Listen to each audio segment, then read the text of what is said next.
Hey y'all, I'm back with another short video, this time explaining how to conduct image research and image analysis for your next major assignment, the Cookbook Storyboard. Now, a storyboard is the same exact thing as an annotated bibliography, but for image sources instead of text sources. So now I have here the home page for the library website. But if you use this search bar to look for images, you will not be successful. So instead, you want to use a database dedicated specifically to finding image sources. So click on the databases tab, like I did, and then use the word image. I already had it in there, but I'll show you what you'll do. You'll type in image. And then you're going to use the second result, image collection EBSCOhost, as your main search tool. So that should load. And then here, let's use Kentucky Fried Chicken as an example, since we've been using fried chicken as an example all semester. So now you're going to find, in this case, 33 search results, 33 sources. But notice that all of them are going to have long descriptions, as well as dates and names for the photographers who took the photo, and all the information that you're going to need to be able to analyze your source intelligently and cite it using MLA Style. And remember, to cite an image specifically, use the MLA Style guide posted on Canvas for your specific source type and follow the instructions in that style guide. So let's find an image.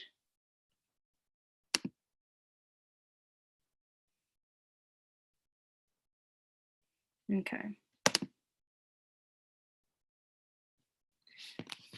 So here we have an image showing the popularity of KFC in China, one of the most interesting stories about the globalization of fried chicken in the last few decades.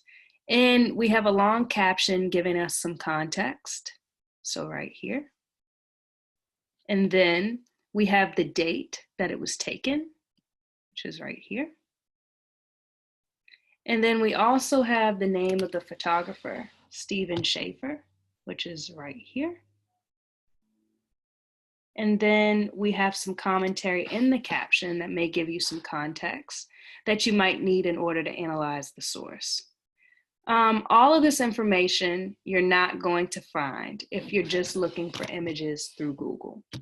Now, if you're unable to find good images using the search tool, you're certainly welcome to use Google. However, you still need to find all of this good information, so you want to use a reverse image search. I recommend 10i, which is right here. And all that does is, if you copy and paste the image into the search bar, it'll show you where that image originally appeared.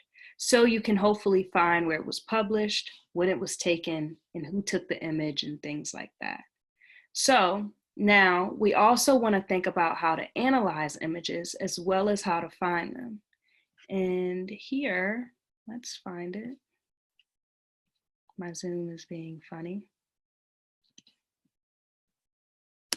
Here we go. So here, I have an image from last year. And this is a protest against the celebration of Columbus Day and for the celebration of Indigenous Peoples Day, which just so happens to be, well, it happened to fall on yesterday, October the 12th. And we're going to analyze this image in a very similar way to the way that we analyzed text sources in our rhetorical analysis essay from the beginning of the semester. So we want to know contextual information about the history of Columbus, the argument for celebrating Indigenous Peoples Day rather than Columbus Day, but we also want to analyze the image itself.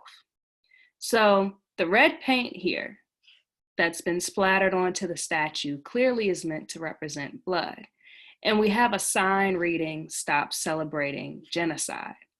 But whether by accident or intentionally, this paint causes a really, I think, important effect because the entire statue is covered in red paint with the exception of this outstretched arm here. And it's pointing toward the horizon.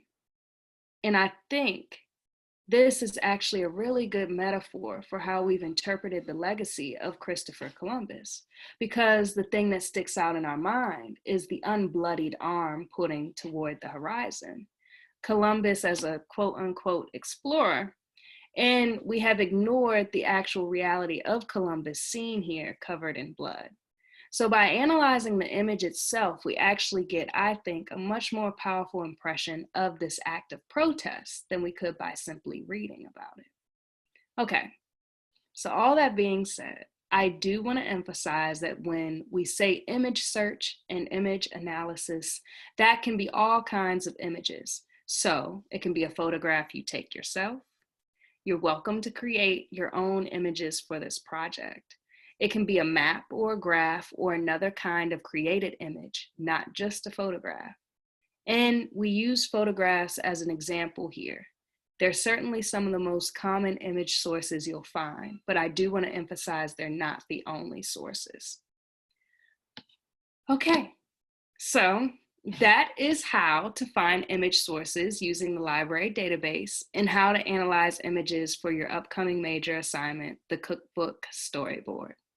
All right, thank you all.